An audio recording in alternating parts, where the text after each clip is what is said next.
Okay, let's talk about optimizing your listing for Q4. Adding seasonal keywords to your listing. Now, before I say this, I'm gonna put disclaimer. Go read Amazon's terms of service because they always change. But using things like Christmas, holiday gifts, stocking stuffer, best gift for dad, best gift for mom, whatever the case, using that throughout your description, your A+, your metadata, everywhere can help your book rank for those holiday keywords.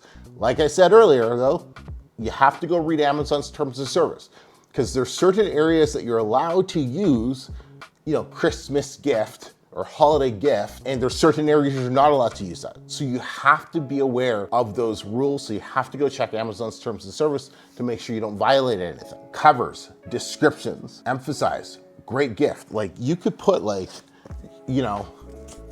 little circle, perfect gift for, #1 gift for, your entrepreneurial son or something like that, right? But we've done that before. You update your cover with a little stamp that gives it the Christmas feel, implying it's a great gift. One of the things I love doing is we would throw Santa hats and stuff like that on our A+.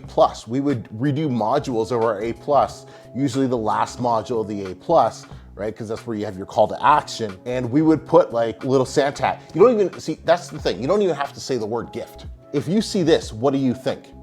Santa, Christmas, gifts, right? So you don't even have to say the word. You could just take your current module, throw a freaking Santa hat on it, boom, right? That's better than not doing anything at all, right?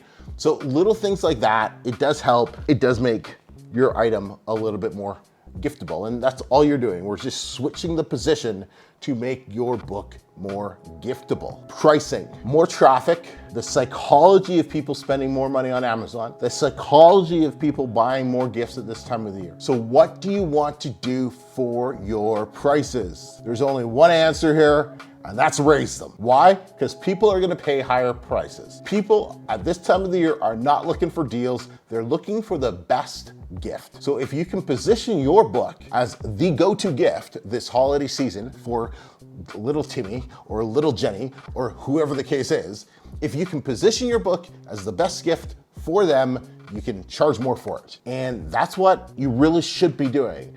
Don't be afraid to raise your prices $1 or $2, not like $5, right? We still gotta remain competitive, but $1 or $2, because at this time of the year, people are spending money without thinking about it. They're buying more emotionally, they're buying because it's a hot gift, they're buying because society has told them to spend money at this time of the year. So we need to take advantage of that because that's what we do. We are here to run very, very profitable businesses. So make sure you're doing that. So if all of your competitors are priced at $15.99, how can you position yourself as the top gift in your space, but selling it for $17.99, right? That's gonna do two things. One, it's gonna fatten your bank account. Two, it's gonna give you more of a margin to spend money on the overpriced ads at this time of the year as well. So it just allows you to keep going just a little bit longer.